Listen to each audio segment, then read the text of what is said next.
ପିଲାମାନେ ଆମେ ପୂର୍ବ ଭିଡ଼ିଓରେ 25ଟି 1 ମାର୍କିଆ କ୍ୱେଶ୍ଚିନ୍ ଆନ୍ସର ଡିସ୍କସନ୍ କରିସାରିଥିଲେ। ଓକେ, ତ ଆଜି ଆମେ ଆଉ 25ଟି କ୍ୱେଶ୍ଚିନ୍ ଆନ୍ସର ଡିସ୍କସନ୍ କରିବା। ଆଉ ଯେଉଁମାନେ ପୂର୍ବ ଭିଡ଼ିଓ ଦେଖିନଥିଲେ ସେମାନେ ଯାଇକିନି ପ୍ଲେ ଲିଷ୍ଟରେ ଭିଡ଼ିଓ ଅଛି, ଆପଣମାନେ ଯାଇକିନି ପୂର୍ବ ଭିଡ଼ିଓ 25ଟି ଯେଉଁ ଡିସ୍କସନ୍ ଆମର ହୋଇଥିଲା 1 ମାର୍କିଆ ଆପଣମାନେ ଦେଖିପାରିବେ।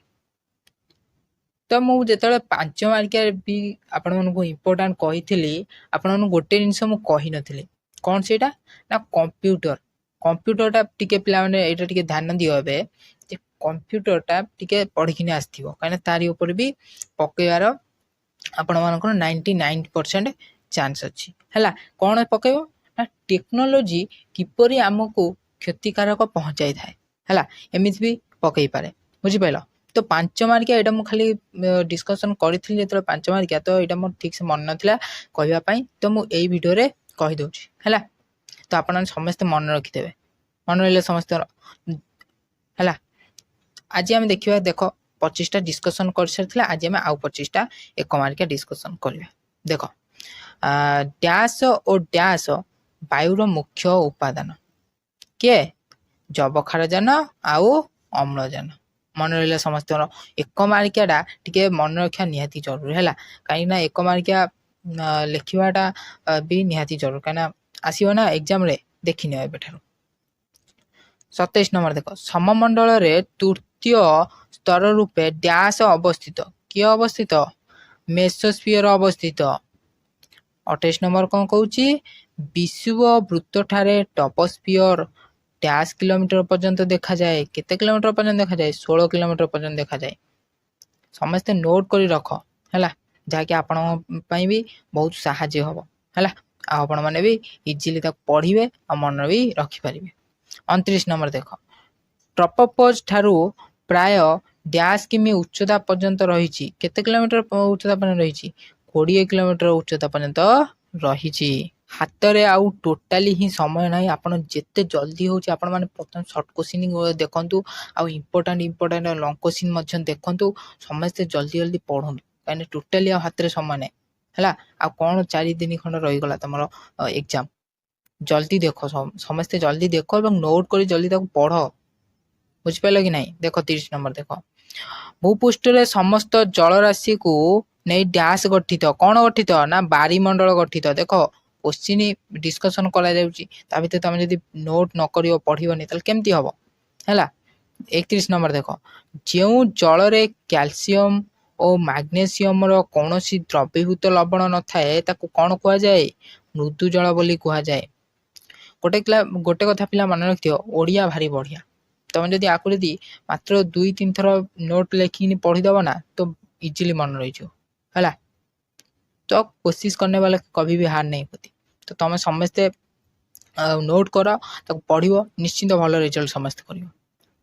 32 नंबर देख, कैल्शियम और मैग्नेशियम द्रवणीय लवण यथा क्लोराइड, सल्फेट और बाइकार्बोनेट जल द्रवीभूत हो रहिले डैश गठन करें। कौन हम ना खर जल गठन करें। ओके, 33 नंबर देख, प्रत्येक जीवर शरीर मध्य डैश परिवेश नितांत आवश्यक। कौन? पोषक परिवेश। एटा इंपोर्टेंट, मन रखियो सब कथा, है। पोषक परिवेश नितांत आवश्यक। डैश बिना जीवन असंभव, जल बिना जीवन असंभव, एटा तो तुम जान, ठीक अच्छे। 35 नंबर देख, पृथ्वीर कठिन भाग को कौन कह जाए? भूतक बोली कह जाए। मन रहा समस्त। 36 नंबर देख, मूर्तिका को साधारणतः केते भाग विभक्त करा जायछि? 2 भाग विभक्त करा जायछि। मूर्तिका सब मन रखियो 2 भाग विभक्त करा जायछि। 37 नंबर देख, साधारणतः सिलिकॉन, मैग्नेशियम, एल्युमिनियम आदि डैश पदार्थ गुड़िक डैश द्वारा आदि डैश पदार्थ गुड़िक द्वारा गठित। यौगिक, आंसर कौन हम? यौगिक। 38 नंबर कौन कहूँ? डैश मसीह एच हेटलर नामक जड़े प्राणी विज्ञान परिवेशिका शब्दटीर नामकरण करते। यहाँ मन रख, क्यों मसीहा ना 1886 मसीह। देख 39 नंबर, पारिपार्श्व विज्ञान साधारणतः डैश एवं डैश को केंद्र करी गठन करा जायଥାଏ। काको केंद्र करी? उद्भिद आ प्राणी को केंद्र करी गठन करा जायଥାଏ।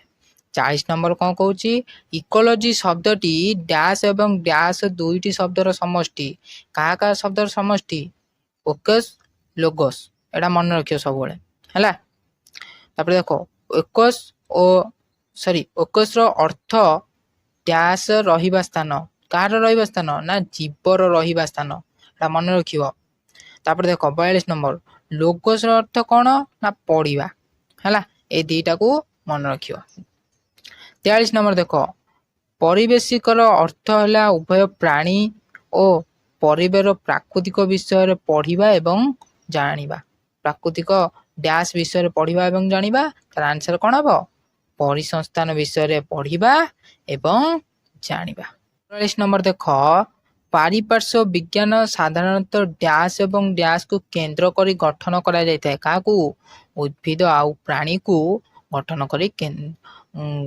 उद्भिद एवं प्राणी को केंद्र करी गठन करा जायଥାଏ 45 नंबर देख उद्भिद प्राणी उभय प्राणी और उद्भिद परिवेशर विकास रे परस्पर डैश अटंती कौन अटंती ना परिपूरक अटंती 46 नंबर कौन कहूँ ना गोटे जीवर परिवेश है तार पारिपार्श्व थिबा की अवस्था प्राकृतिक अवस्था 47 नंबर कौन कहूँ ना गोटे अंचल एकाठी रोथुवा विभिन्न जातिर जीव संजोगर समाहार को कौन कह जाए गोष्ठी बोली कह जाए आपको मन रखिथिबो तो कौन कह जाए ना गोष्ठी बोली कह जाए 40 नंबर उद्भिदर वृद्धि मध्य डैश प्रभाव रे संवादित हुए कार आलोकर प्रभाव रे संभावित हुए